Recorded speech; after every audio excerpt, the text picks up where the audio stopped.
idea es poder hablar primero de qué son las superbacterias, que es el término que se le da a estas bacterias multiresistentes, cómo son las distintas presentaciones clínicas de las infecciones asociadas a litiasis, cómo se diagnostican, cómo se tratan y cómo deberíamos hacer la profilaxis.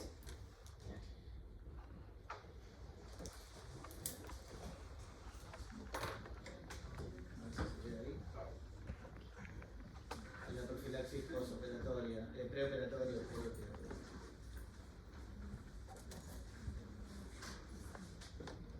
Bueno, cuando uno piensa que el ser humano está en la Tierra desde hace más o menos 350 millones de años, a grandes rasgos, desde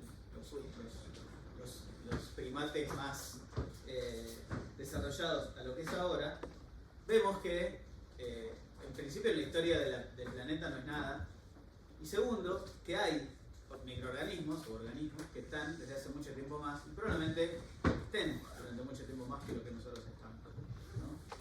Y que hay una guerra entre bacterias y hongos básicamente, o entre las bacterias por sobrevivir, que viene desde hace mucho antes de que nosotros estuviéramos hasta, y va a seguir probablemente mucho después de que nosotros desaparezcamos.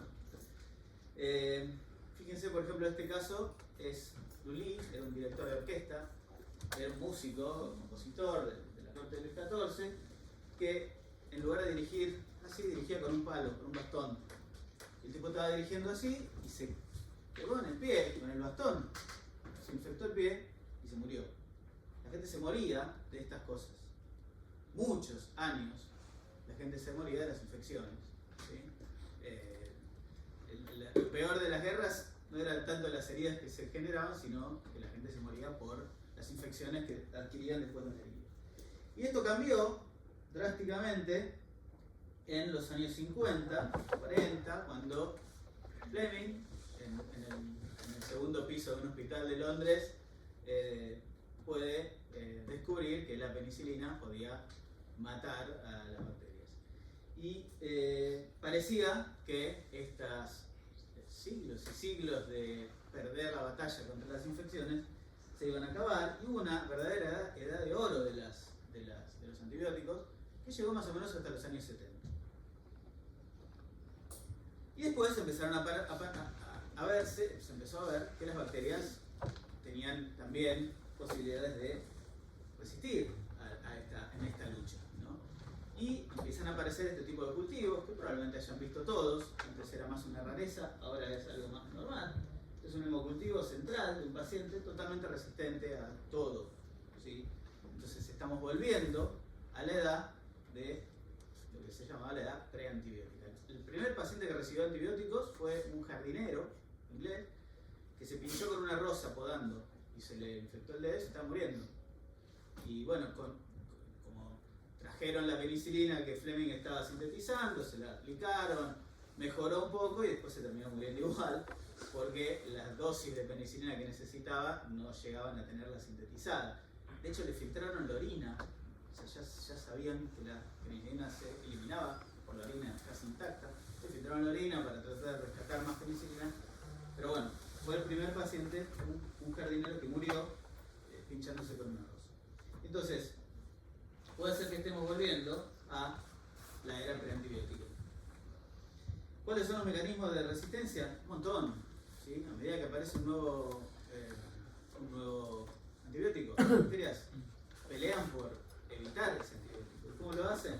Reducen la captación de las bacterias, del antibiótico por las bacterias, producen enzimas que lisan a los antibióticos, modifican receptores que son usados por los antibióticos para atacarlas, tienen bombas que sacan el antibiótico de dentro de la célula, modifican vías enzimáticas o incluso tienen enzimas propias que eliminan los protozoos. O sea, la batalla es encarnizada y es por sobrevivir. Y nosotros estamos en gran parte generando, contribuyendo a la creación de estas superbacterias. Hay distintas formas en que contribuimos. Una es por el uso excesivo de los antibióticos, la famosa automedicación. Ahora, hace unos años acá en el país se prohibió o sea, se pide receta doble de los antibióticos, que para mí es una gran cosa. ¿Alguien tiene algún familiar farmacéutico?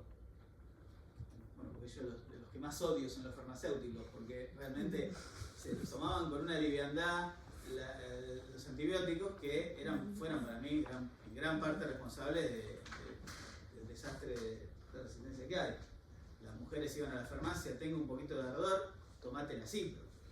Y después, obviamente las indicaciones erróneas. Pero también, indicaciones erróneas incluyen menos días de tratamiento, tratamientos con un antibiótico no adecuado, y además un montón de otros factores como todo lo que se usa de antibióticos fuera de la medicina.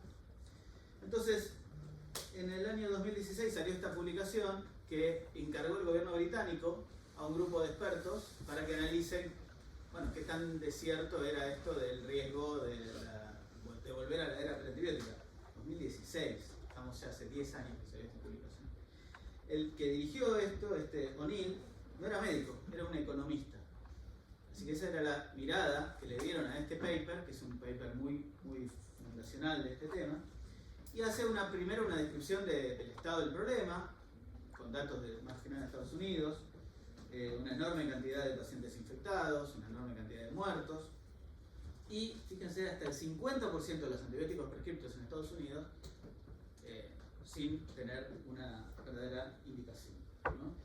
Y en celeste marcaba las causas de muerte en esa época, que la principal era el cáncer, después había diabetes, accidentes de tránsito, así, y hace un pronóstico que en 2050, claro, 2016, 2050 queda bastante lejos, ahora está acá nomás 2050, es dentro de 25 años.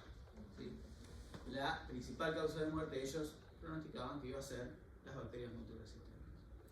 No lo sé, pero tuvimos un virus muy jodido hace un tiempo y los microorganismos están por ahí dando vueltas.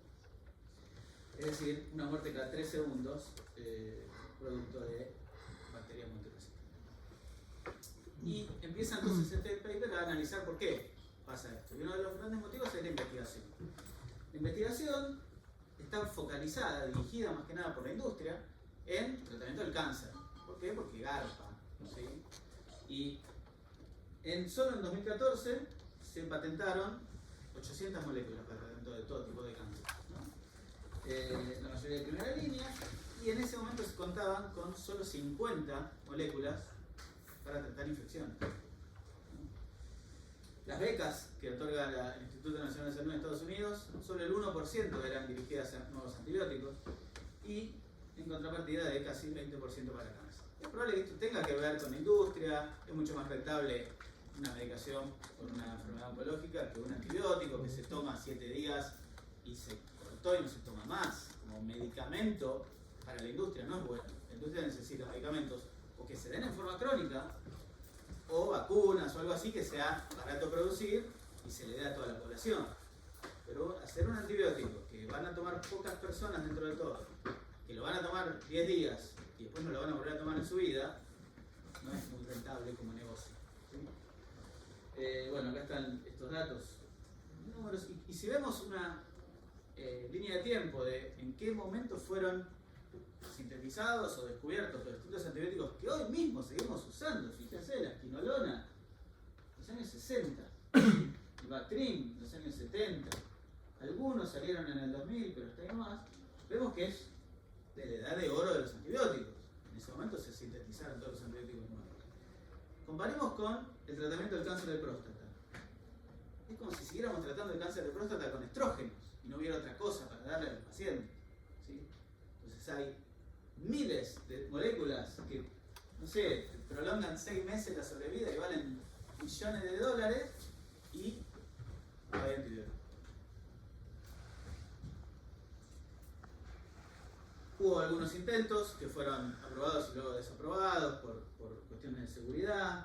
Hay algunos antibióticos que se siguen tratando de investigar, pero este paper lo que hace foco es en la parte económica, ¿no? Y analizan cuánto es la ganancia esperada por una empresa farmacéutica que desarrolla un fármaco nuevo, en este caso estos antibióticos. La ceftazidima, que fue recientemente sintetizada en ese momento, y el ceftaroline. Y calculaban ganar en el primer año y en el segundo año casi, no sé, 100 millones, 50 millones de dólares en este primer y segundo año. Esto parece un montón de plata y uno dice, bueno, dale, la industria debería generar más. Pero si comparamos con las otras fármacos, fíjense la diferencia que hay. Está abajo de todo. Con, por ejemplo, la Z-gliptina o la pregabalina, ganaron hasta $1.500 millones en 2 años los laboratorios. ¿Qué van a decidir investigar? ¿Un medicamento para la diabetes que lo tome todo el mundo? ¿Un medicamento para el dolor que lo tomen todos? ¿Anticoagulantes, antiagregantes o un antibiótico?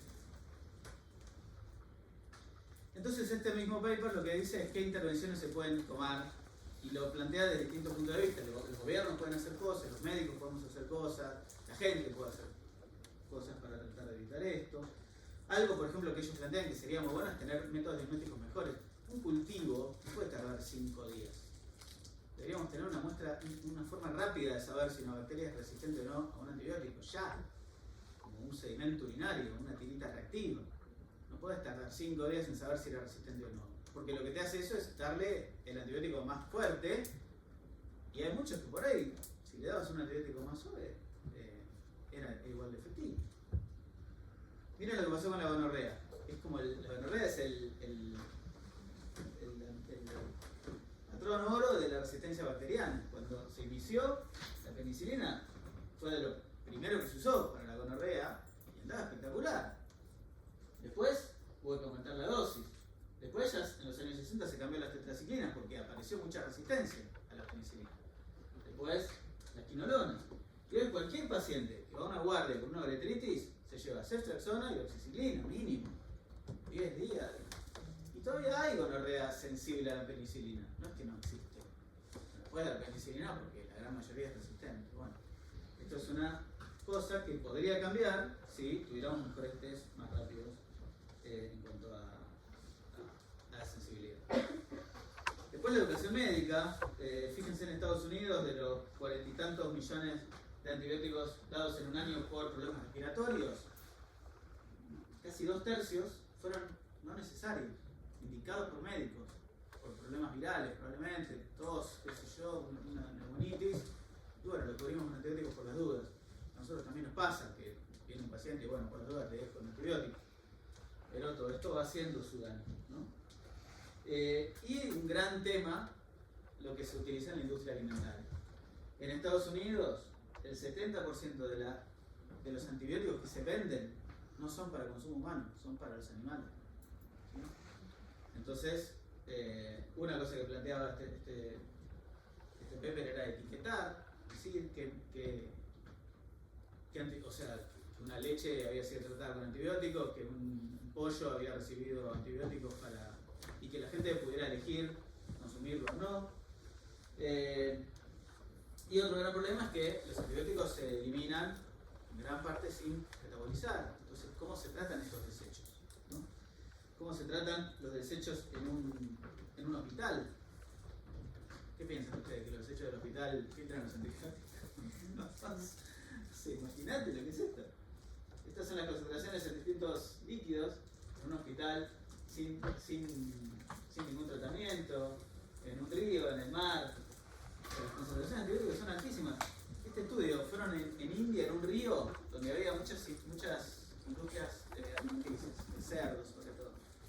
Y tomaron muestras del río y tenían más de 1000 veces la concentración que un paciente tiene en sangre cuando está tomando ciprofloxacina. Imagínense los pescados de ese río, ya te comías un pescado de ese, ya te trataban de infección urinaria. Ahora, ¿qué pasa? Claro, cuando los gobiernos quieren actuar sobre esto y te empiezan a decir, bueno, pero a ver, tráeme papers. Y hay 100 papers que están a favor de frenar el uso de los antibióticos, pero algunos que no. ¿Sí? Que dicen que son necesarios, que dicen que bueno, que es la única manera de generar comida para toda la población, que qué sé yo, que no es tan grave. En 2019 intentaron pasar 2 leyes en Estados Unidos limitando el uso de antibióticos y no pasaron. Hay mucho lobby, hay mucho dinero. En Argentina tenemos también un paper de hace unos años que hablaba sobre las bacterias multiresistentes. En ese momento era casi una rareza que hubiera una KPC, ¿sí? Y se creó una Comisión Nacional de Control de Resistencia Antibacteriana, andás a ver dónde debe estar eso ahora, ¿no? Y tenía el ANMAT y el SENASA, es decir, tenía la pata también de la industria alimentaria muy presente. Y publicaron este paper que hablaba sobre la cantidad de pacientes que habían sido detectados con KPC por cada 10.000 egresos y los hospitales donde se había registrado KPC. Hoy en día no existe un hospital donde no haya habido una KPC. Esto era una cosa que en ese momento se miraba y decía, che, mirá, apareció una KPC, wow. Ahora es el pan de todos los días. Así que bueno, ese es un primer pantallazo de qué son las superbacterias y el verdadero problema donde estamos parados y que muchas veces se menosprecia o se le baja la potencia que esto puede eventualmente tener. Ahora bien, hablemos un poquito de las presentaciones clínicas y les voy a hablar de una litiasis urinaria obstructiva, infectada. Les voy a hablar de un paciente que viene séptico con esto mismo, de un paciente que viene con un cálculo y que está infectado pero que no está obstruido ni séptico, y un paciente que tiene un catéter WJ infectado. Entonces, una de las verdaderas urgencias que tenemos en la guardia con una litiasis es cuando el paciente tiene una litiasis en el ureter, que lo obstruye ese riñón, y tiene síntomas de infección urinaria o un sedimento patológico o fiebre o una cosa elevada. Esta es una urgencia y requiere un drenaje. ¿Qué drenaje? Habitualmente buscamos con un WJ, aunque el único trabajo que hay que randomizó esto encontró que no había diferencias ni en efectividad ni en tasa de complicaciones, o sea que una nefrostomía por guardia hay que hacer también. Está lleno de lugares donde, no pasó el WJ, entonces no le puse nada. Y no, chicos, si van a la guardia con un paciente infectado, si no pasa el WJ, tenés que dar vuelta o ponerlo de costado y hacerle la nefrostomía igual, más que antes incluso, te diría, porque si no pasó el WJ está re destapado. Y si vos no lo destapás, por más antibiótico que le des, el antibiótico nunca va a llegar a ese riñón. Lo primero que hace un riñón tapado, intenta destaparse, intenta filtrar más. Pero si no puede, deja filtrar. Para el filtro glomerular por aumento de la presión en la pelvis. El filtro glomerular es por diferencia de presión. Si vos tenés un aumento de presión en la pelvis, ese riñón no filtra más. Si vos no lo destapás, el antibiótico no va a llegar ahí. Meté el antibiótico que quieras, no va a llegar a donde tiene que llegar.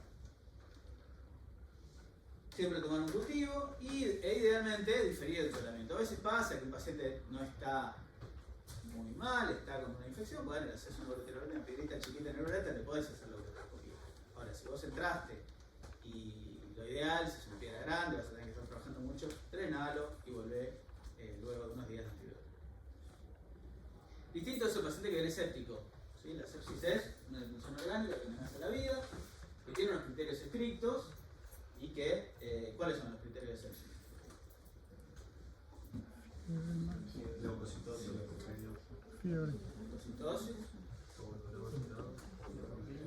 alteración de órgano blanco,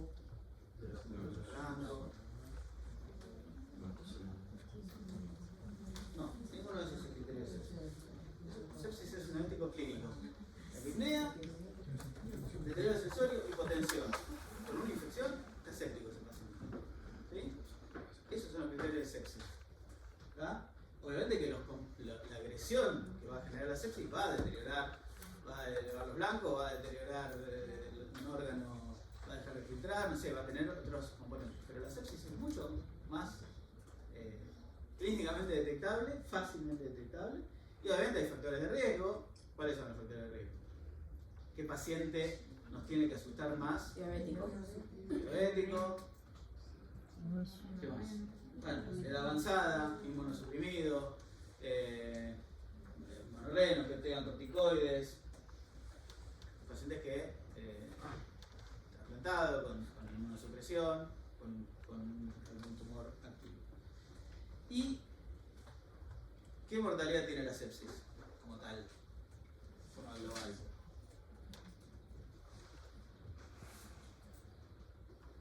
¿Cuánto dicen? ¿Cuánto? 90%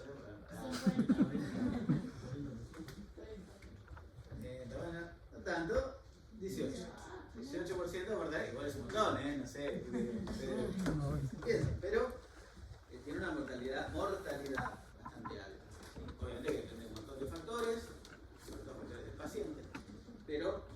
sí hay que estar con mucho ojo con esto, y estos pacientes son los que más todavía requieren el drenaje urgente. Ahora, distinto un paciente que viene a la consulta con una litiasis, le hago un cultivo y tiene una bacteria, o tiene una infección urinaria a repetición por ahí, le hago una eco y apareció una piedrita. No está séptico, no está tapado, pero tiene una piedra. Entonces, ¿qué hacemos? Siempre ante cualquier cirugía neurológica le tenemos que hacer un cultivo para detectar a estos pacientes, que pueden tener síntomas o no. Un paciente que tiene una litiasis en el uréter puede tener lisuria, polipiuria, urgencia, hematuria, y no ser una infección urinaria. Lo que nos va a decir si es una infección o no es el cultivo. Si el cultivo es negativo, la profilaxis habitual. Y si es positivo, tenemos que hacer un tratamiento, según el antibiograma, 72 horas antes. Podemos hacer un tratamiento entero con antibióticos, si no nos apura, ¿no? 10 días de antibióticos y repetir el cultivo. Algunos dicen que lo ideal es tratarlo durante el intraantibiótico, ¿no? Si yo tengo ya el cultivo positivo, es probable que también hay muchos trabajos que hablan de la falta de correlación que hay entre el cultivo que yo le puedo tomar por vía natural y el cultivo de la pelvis renal, y el cultivo de la piedra, o el cultivo del biofilm, del catéter o del J que los pacientes potencialmente pueden tener. Entonces, no siempre hay que fijarse exclusivamente del cultivo que nosotros le podemos tomar antes de la operación, pero bueno, lo mejor que tenemos. Entonces a veces uno dice, bueno, lo tengo entre antibióticos, más si se internó con un antibiótico fuerte, bueno, resolvámoslo en la misma internación y vamos a estar en la mejor ventana para tratar. Aún sabiendo que puede tener un cultivo positivo para un germen con una sensibilidad en la línea espontánea y otro germen o el mismo germen con otra sensibilidad en la pelvis renal. Las piedras destruidas son un gran desafío para esto, que por suerte no son tan comunes, pero hay bastantes. Y las bacterias que las generan, que desdoblan la urea y que hay que tratar de limpiar. ¿Cuál es el riesgo o cuáles son los factores de riesgo para una NLP? En este estudio con 629 pacientes, compararon distintos estudios que lo que analizaban era la duración de la profilaxis. Y vieron si la duración era solamente en la inducción versus dejarle unos días más de antibiótico. ¿Sí? Encontraron 7 artículos que analizaban esto. Eran todos pacientes con cultivo negativo. Solamente la profilaxis en un paciente que se iba a hacer una percutánea. Y acá no encontraron diferencias entre hacerle solamente una dosis en la inducción y dejarle una semana de antibióticos. Esto hizo que los infectólogos, en general, este tipo de trabajos, se envalentonaron y fueran como cortando, se envalentonaron. Ellos ven el otro lado, ellos ven mucho más que nosotros la multiresistencia que se está generando. Entonces lo que más quieren es cursos de antibióticos cortos.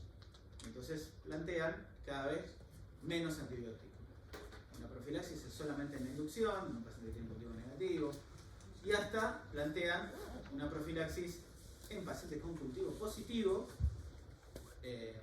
solamente en la inducción. No un tratamiento, sino una profilaxis. Ya vamos a ver eso más adelante. Entonces,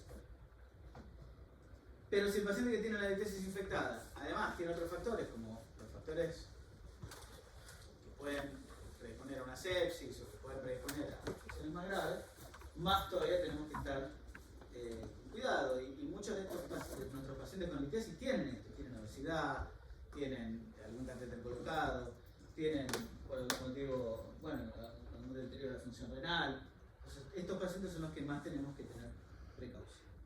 ¿Sí?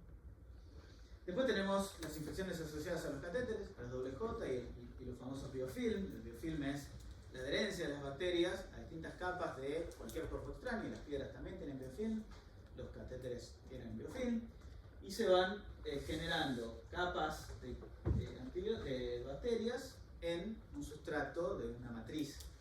Y en esta matriz no entra el antibiótico, por más que nosotros le demos un antibiótico adecuado al cultivo que obtenemos de esa orina, es muy probable que no llegue el antibiótico ahí. Muchas veces un paciente que tiene un WJ, que está con fiebre, que está con una infección, que hasta cambiarle el WJ y después recién tratar. Se intentó varias cosas con los biofilms, catéteres cubiertas de distintas cosas, de plata, de nanomoléculas, de clorexilina. La verdad que ninguna de estas cosas terminó siendo realmente satisfactoria. olfactoria, tenemos carbono simildiamante, hay cubiertas hidrofílicas, cubiertas hidrofóbicas, hay como con pelitos. En la práctica hay muy poco, hace poco salió acá en Argentina disponible una Foley que tiene como una cubierta que evitaría un poco el biofilm, pero la verdad que no hay algo que uno diga, bueno, sí, este WJ es menos, tiende menos a ser biofilm que el otro WJ o eso. ¿Sí? Entonces lo mejor es tratar de sacarlos rápido, no dejarlos más del tiempo necesario.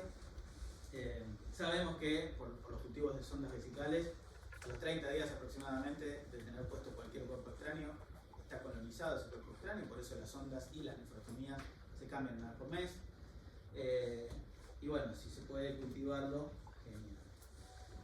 ¿Cómo hacemos el diagnóstico de un paciente con una litiasis y una infección urinaria? Los síntomas son, como les dije, bastante difíciles de diferenciar de una piedrita en el uréter.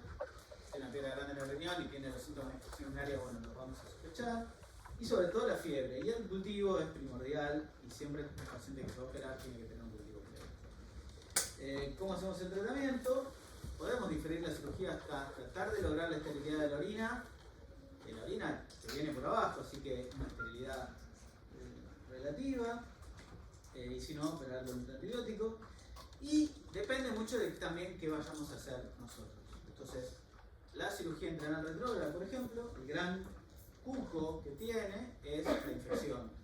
Y me acuerdo cuando se planteaba la vaina sí, vaina no, y esa discusión de vaina sí, vaina no se terminó de zanjar, y hoy en día creo que nadie discute la utilidad de la vaina con las infecciones que se producían por la vaina.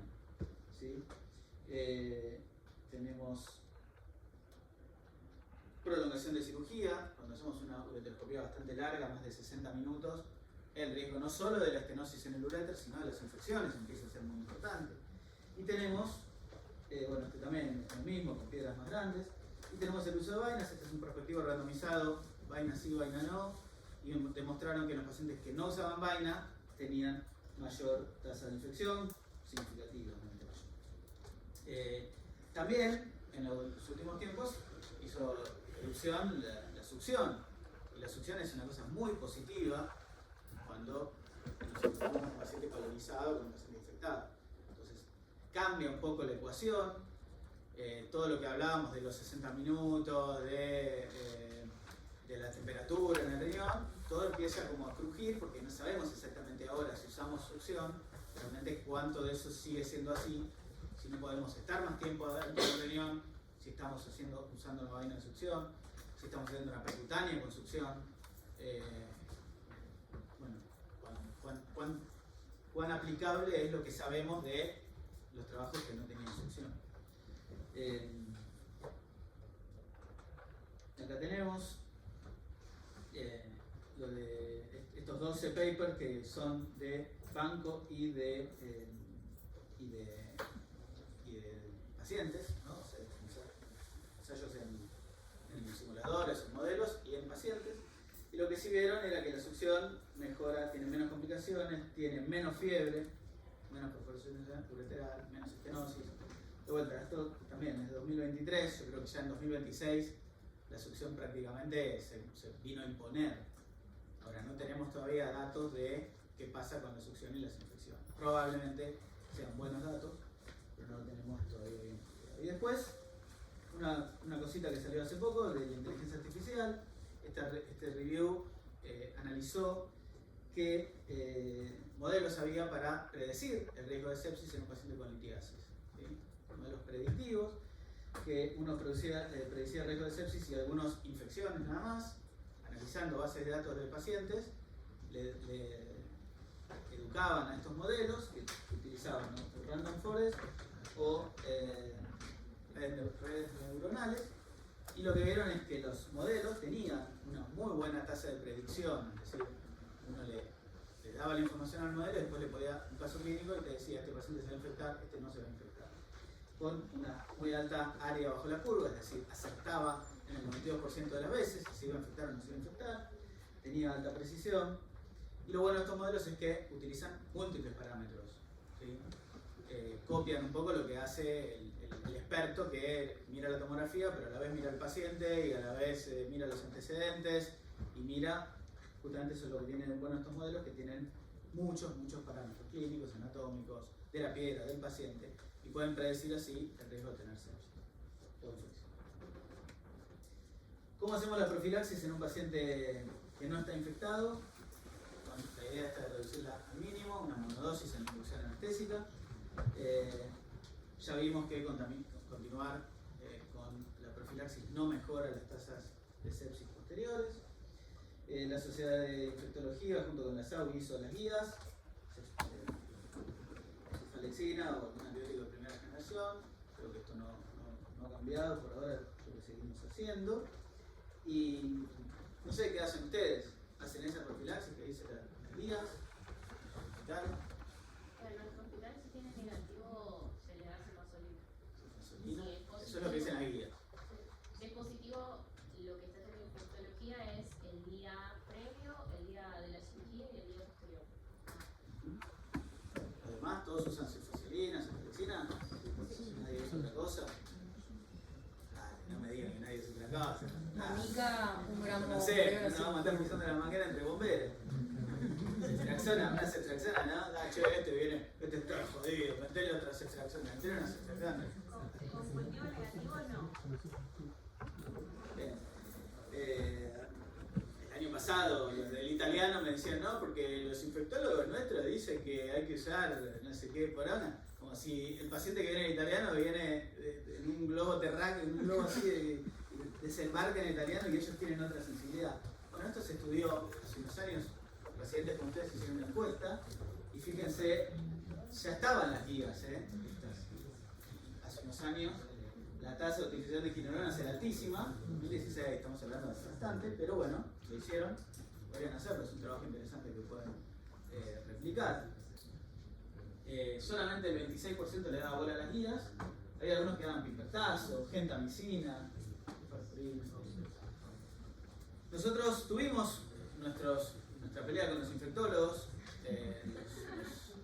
siempre los infectólogos son un poco el enemigo de todo, y se les ocurrió en un momento que teníamos que acortar el antibiótico que le dábamos a los pacientes. Y dijeron, ok, cultivo negativo, profilaxis solamente en la inducción, que eso lo veníamos haciendo. Cultivo positivo, profilaxis solamente en la inducción. Nos discutían que no es vieron la famosa que es una bacteriuria asintomática, una bacteria asintomática no se trata. Entonces nos decían, esto es lo mismo que una bacteriuria asintomática, no hay que tratar. Esto fue algo que salió en guías, en el mundo, no es que lo inventaron los infectólogos de acá, y ellos lo tomaron y dijeron, vamos a empezar con esto. Bueno, entonces este trabajo se presentó en Phoenix, lo presentó Isaac García, un residente como ustedes, y lo que hicimos fue, con el cambio que los infectólogos propusieron, a partir de febrero del 2024, lo que llamamos el régimen abreviado, ¿sí? Solamente con cultivo positivo, una dosis durante la inducción, ¿sí? Y antes era 48 horas antes de terapia dirigida al cultivo positivo. Eso es lo que veníamos haciendo nosotros históricamente.